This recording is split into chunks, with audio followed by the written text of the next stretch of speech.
She came round to see me at 3:05. I said, go and get the biscuits out of the cupboard and we can share them out.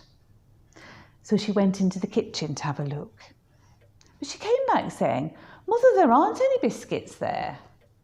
I went, oh, right. I could have sworn I'd just been out to get some. She said, Mother, you've not been out to get anything for 10 years. Well, what a thing to say when it ain't true. Then I looked at her straight into the eyes. Who are you again? She sighed and said, I'm your daughter, Mum. I said, you're not my Susie, you're too plump. She said, well, thank you very much, Mother. I'm sorry I'm not as thin as when you used to take me swimming all those years ago.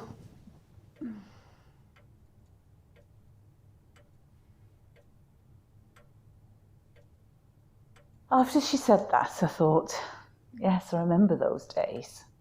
I remember those days better than the ones I spend my time in now. Saturday morning, 8:30, I'd take my Susie to her swimming lessons. I'd watch from the second row, best spot for not getting splashed by the water. Then afterwards, we'd go to BHS. And when we'd done the shopping, I'd take her to the cafe area. And Susie would have the full English breakfast. And I'd have a crumpet and a pot of tea. Then in the afternoons, we'd go home. And Susie would be reading her books.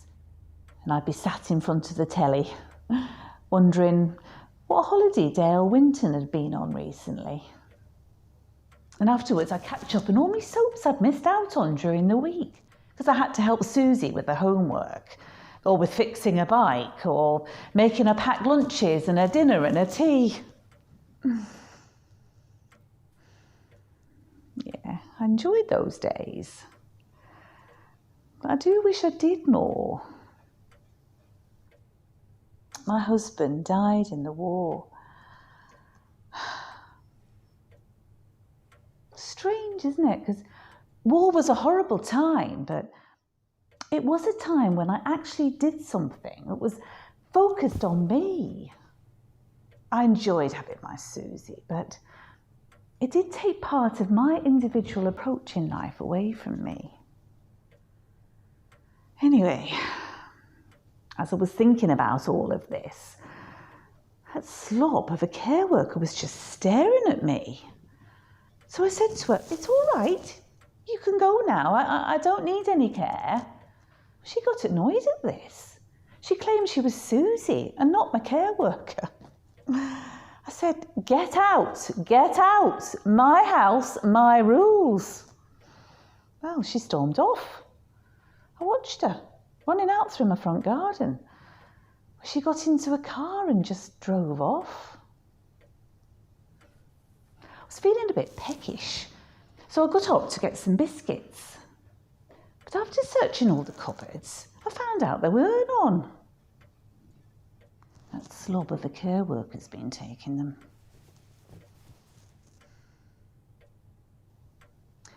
I don't mean Dale Winton, do I?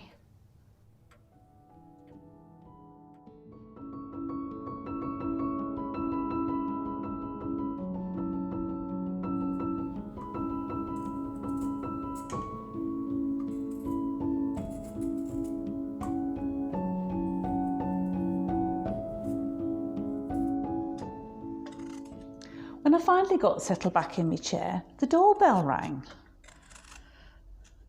I got up, left Dale doing his thing, and went and answered the door. Hello, Dawn, she said, as if she knew me. I do know you, she said. I looked a bit closer. She was right. I did know her. It was Janet. I said, Janet, what are you doing hanging around on my doorstep? Come inside before you get pneumonia. Well, when we finally got back into my living room, I stopped. Janet banged into me. Silly girl. I thought I was supposed to be the one that was short-sighted. I said, if you're the care worker supposed to be looking after me today, what was that other care worker doing here earlier? She said, describe her. I said, well, She was the size of a whale. Janet asked if I remembered any other features. I said, well, she had long dark hair and green eyes. Well, at least I think she did. I can't quite remember. My mind's not what it used to be. Then Janet said, would you believe it? She said, could it be your daughter? Oh, I laughed and laughed. Janet was being the right clown. I said, my daughter hasn't visited me for years. It's more likely to be a flying pig outside my window than my daughter turning up. And after all I did for her when she was young, I don't know. Oh, I thought the world of my Susie. But no, she doesn't come to visit me anymore.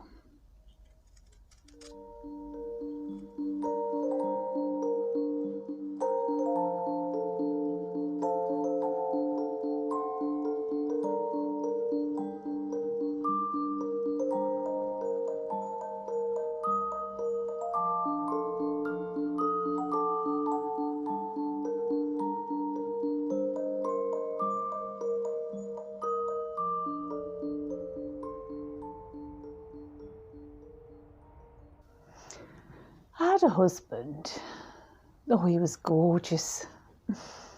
He was like a short Marlon Brando. He died in the war. Left me to bring Susie up on my own. He was the dreamer. We danced almost every night in clubs and bars. That was before the war, of course. I can still remember the first day we met. He had a cigarette in his mouth and he chatted me up with all those remarks I normally would have run a mile from. But I didn't with him. I looked into his eyes and, well, I was besotted. And then when I found out he liked to dance and sing and write poetry, well, I thought I'd fallen and banged my head, only I hadn't. His name was Andrew Peters. He talked like he was on helium, but that didn't matter. Oh, he was wonderful. He cared about me and I cared about him. We could write all the meanings of love in the world, but that's what love is, isn't it? Caring about someone. Well, that and the intimate stuff. Sometimes I used to wonder if there was any point putting my knickers on when he was around. God, I'm making him sound awful. It takes two to tango. We were a bit like animals. But then we did get Susie from all those shenanigans, so it was worth it in the end. And Andrew, you know, once you got to know him, he was a gentleman, really. A very kind-hearted spirit. Just a bit of a fool. But then they're the sort that fall in love, aren't they? The fools.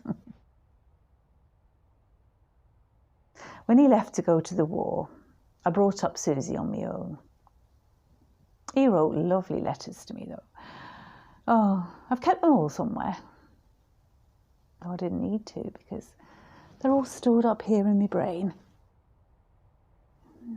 The only memories that stayed with me these days are of those letters.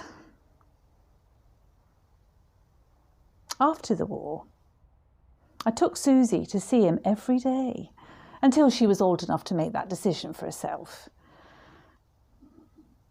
When she was young, she used to say to me, "Why is it my daddy is a tomb and not a human like Betty's father?" Oh, she used to say the funniest things. I long for that innocence to embed in me again. It was sad at the same time, though. She was too young to understand. I had to teach her death at an early age. Won't be too long before death reaches me, I suppose. Got these damn care workers coming in every day. I tell them, I'm fine, but no, they insist they help. I suppose that means I'm getting old. Strange, isn't it? When you get born into this world, people care for you. They do things for you because you can't do them for yourself. And then when you get old, it happens all over again. It's all full circle.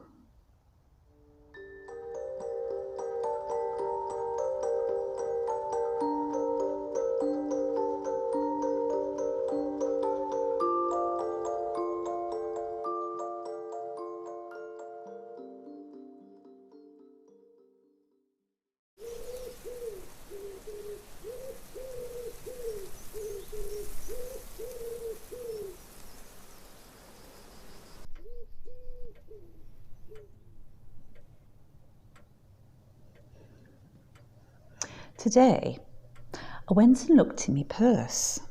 My money was missing from there and my credit card. Well, Janet told me I may have forgotten that I'd used the money and I may have misplaced my credit card.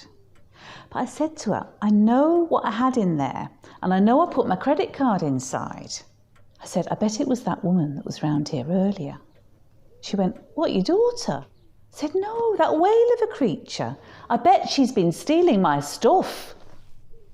Janet said she'd go and search the entire house for me. But I said, there's no need. I know that bitch stole it. I've a good mind to ring the police on her. No need, said Janet, and off she went. Oh, she's so kind.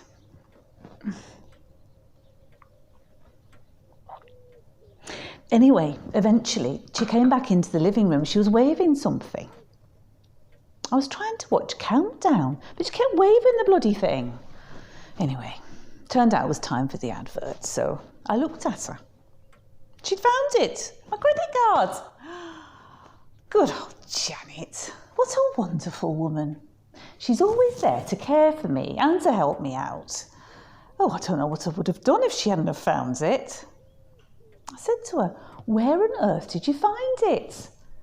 She went, in your knicker drawer. I said, oh, you kinky bitch.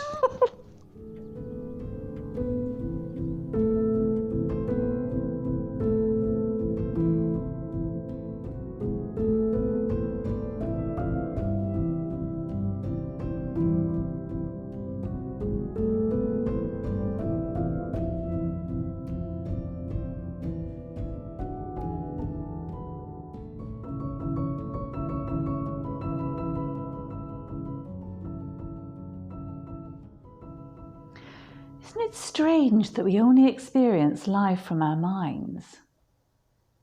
It's our brains that tell us what's good or not, either from our own experiences or from what we are told. We'll never really know the whole truth because we only function as ourselves. God. Oh, when did I get so philosophical? It used to be, what's for lunch or what's on the telly? Or, oh, did you know Mrs. Jones is carrying on with Mr. Prattley when their spouses are out working? Dirty buggers. I mean, fancy cheating on your husband or your wife. I said this to Janet the other day, but when I told her, she said she agreed with me. She said, why bother to cheat when you could just get a divorce? I said, is that what you did, Janet, get a divorce? She said, no. I saved time and didn't bother to find a man in the first place. Why bother when you can do everything yourself a man could? I went, oh, right. Then I couldn't resist asking her. I said, yes, but what about the sex? She laughed at me. I suppose I was being a bit personal, and I could have understood if she was laughing with embarrassment. But she said, I just go trampolining and have some chocolate afterwards. The two activities together have given me more pleasure than a man has ever done.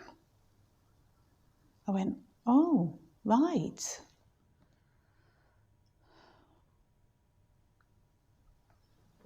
Then I realised what Janet was. She was a feminist.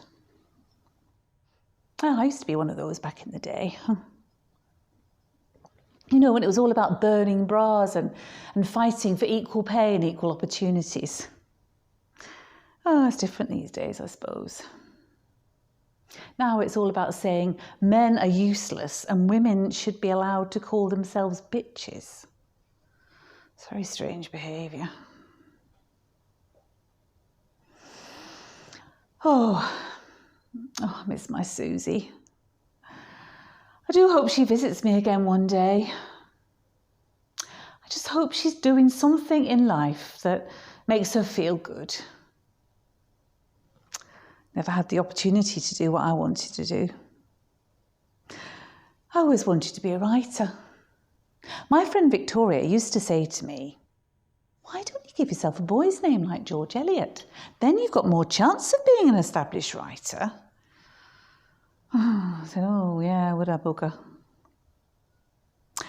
Now, it's me age at the end of the day. Age. Oh, it's the biggest hurdle, but no one ever talks about it. But I still have a voice, and I want to say that every human being on this planet deserves respect.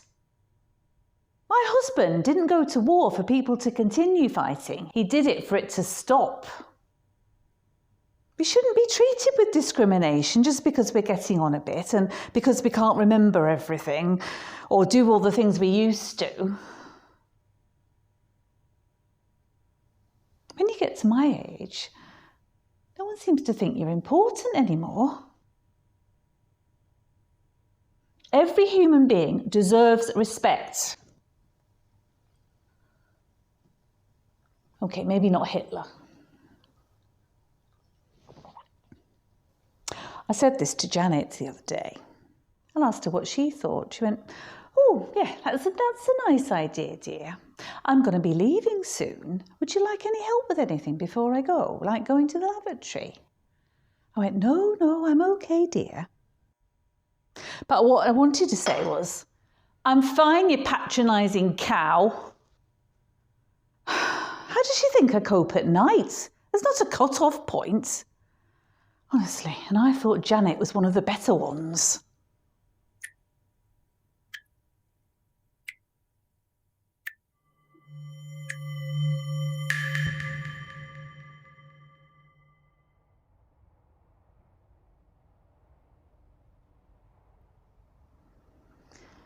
I never became the writer I wanted to be. When Susie was young, I used to tell her exciting stories about a group of youthful friends who'd just left school and got caught up in some sort of murder mystery. Based a bit on the Enid Blyton books, but the characters were a bit older and they weren't racist either. And they took a dog with them called Pippa. Oh, I love dogs. They're such beautiful creatures. I did start writing it up, but never got around to completing it. I did eventually get a job that I was happy with. It was when Susie was about 17. Well, she was almost an adult, and I thought it was about time I tried to find myself a career again. So I got a job in a library. It was nice. I met a very nice man there called Henry Smith. He was gorgeous.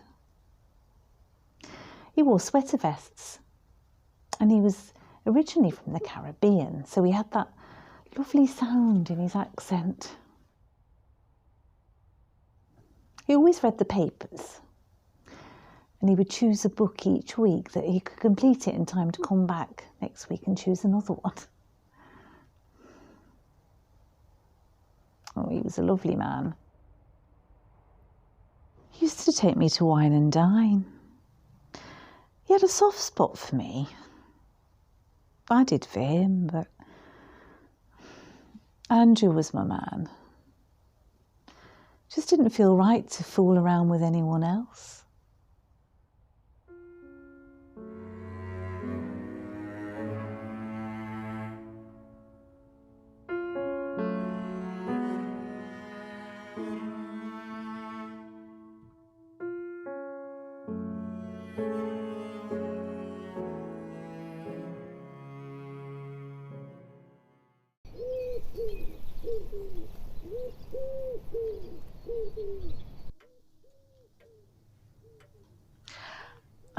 get up and go to the library, but whenever I'm there, they don't want me to do half of what I used to.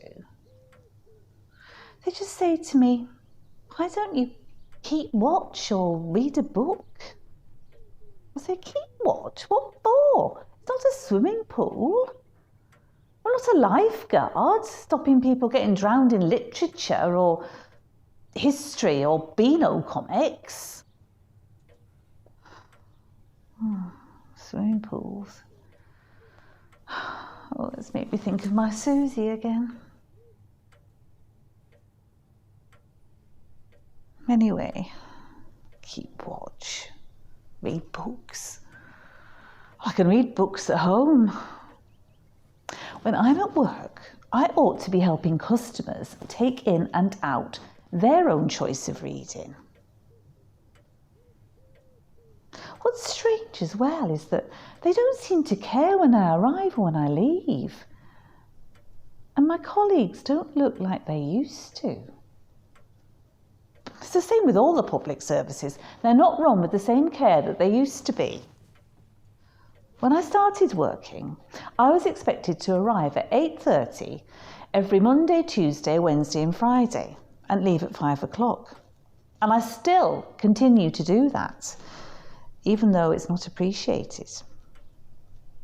Well, if they're dissatisfied with my service, they can call me in and I'll tell them.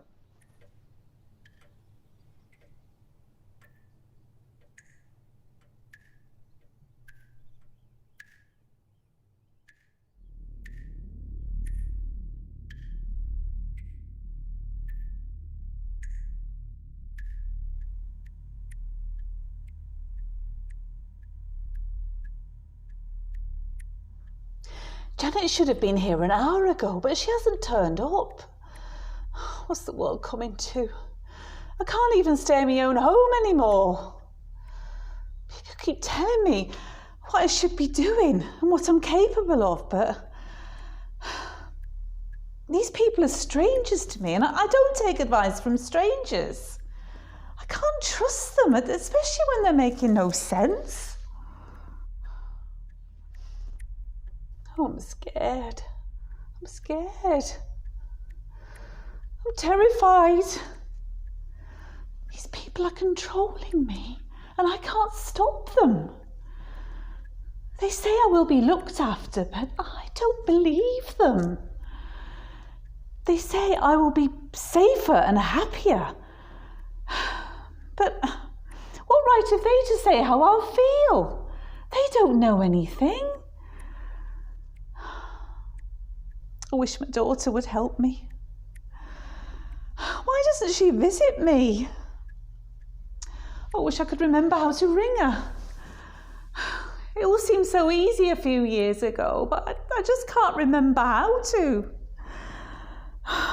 Why won't she visit me? What have I done so wrong for her to forget all about me? I raised her, I gave her the best life I could, and this is how she repays me. The woman who claims she's my daughter has just popped up again. I opened the door. I said, piss off! You're not my daughter. You're not even my care worker. Leave me alone. Then a police car arrived outside my house. Police got out and walked towards me. I felt like I was on the set of The Bill. The fat con artist stood aside and this WPC just stood on my doorstep, asking to come in. I said, what do you want with me? If you want to lock someone up, go and see Mr. Davis 4 doors down. His son's always making a racket and graffitiing the walls. Go and sort him out, not me. Anyway, she ignored me. And she said I wasn't in any trouble and she just wanted to come in for a chat. Well, I gave in. She seemed nice and she wasn't blaming me or anything. And, well, I liked the police. So I said, all right then, she could come in.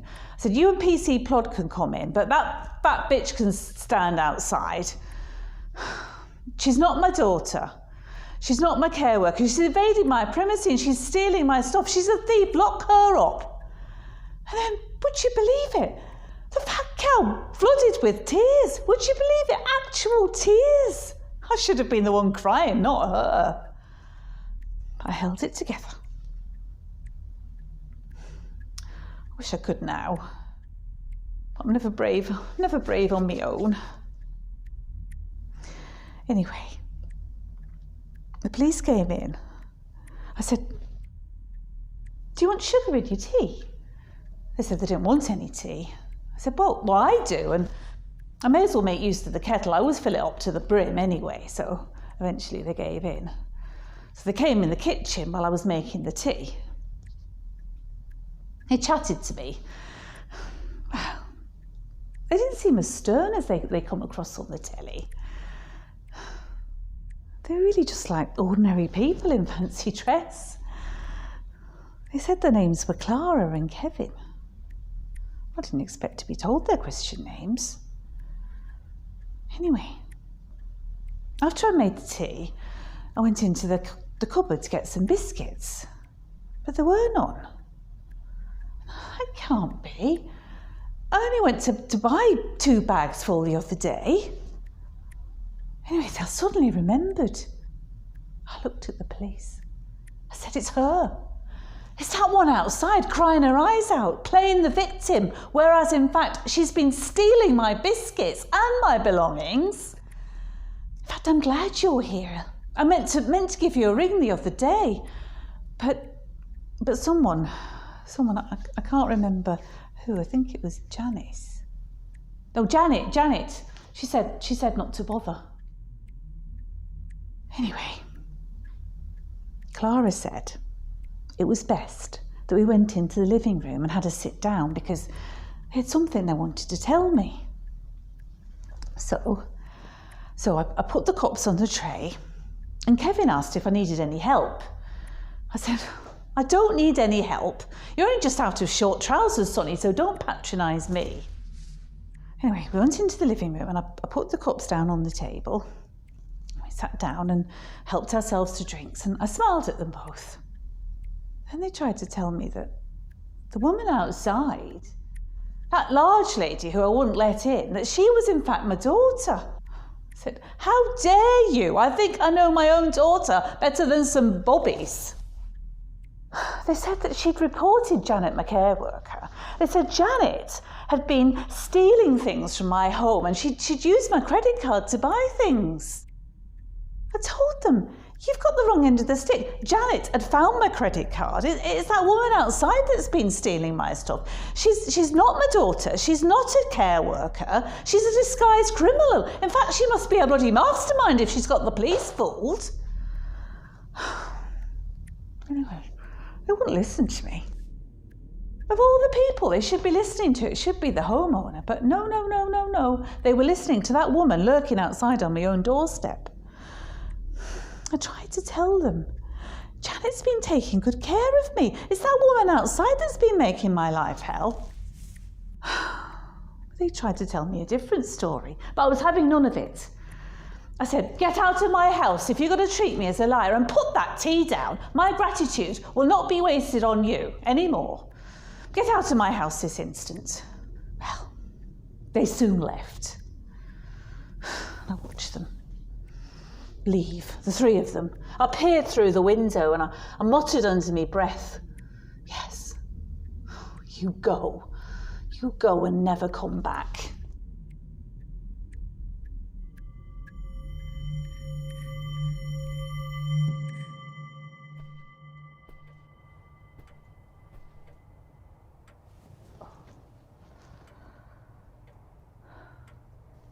The world keeps getting more and more ridiculous. If I can't even be treated with respect by the police, then who am I supposed to believe? I might as well be watching shows like Juliet Bravo or The Bill. More sense on those shows than what comes spurting out of their mouths. The police siding with a criminal. Whatever next? Decided I wanted to ring and get a lawyer. but I couldn't remember how to do that sort of thing. So I just sat back and drank my tea and watched a bit of crisscross quiz. I'm relaxing this evening, and then tomorrow I can ask Janet how to sort it all out.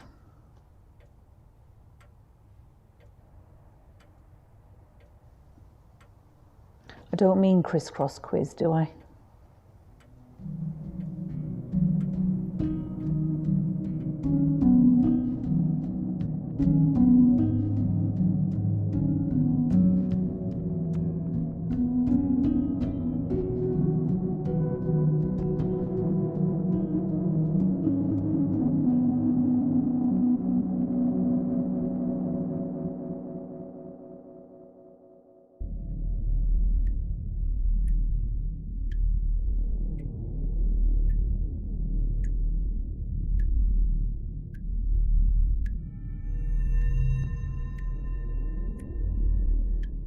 I woke up in my chair.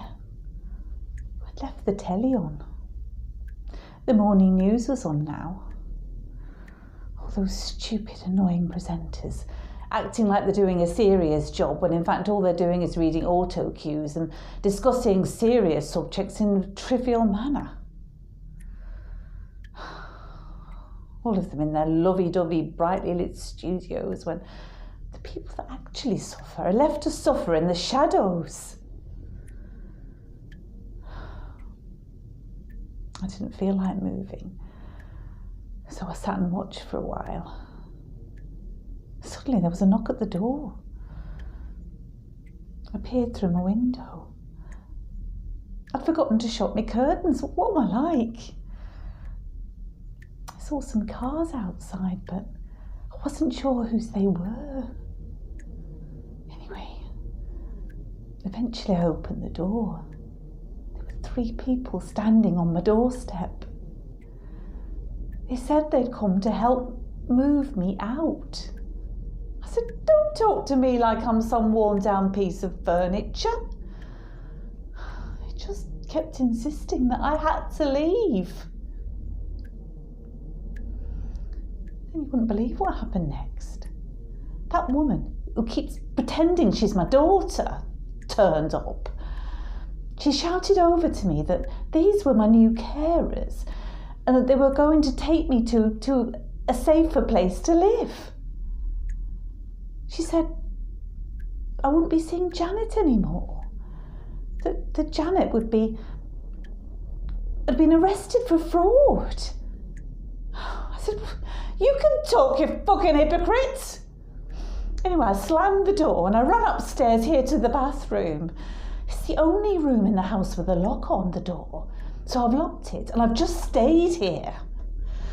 No one can find me here or get to me. I refuse to be taken away. This is my home and this is where I live. I'm not going to be taken away without my consent. It's not acceptable. I wish my Susie, the real Susie, would turn up. I wish she'd protect her old mother like I used to protect her. Oh, they're breaking in. Oh, this isn't on. They haven't got the right. This is my place. I haven't done any harm. Why is it people like me always get it in the neck? Leave me alone!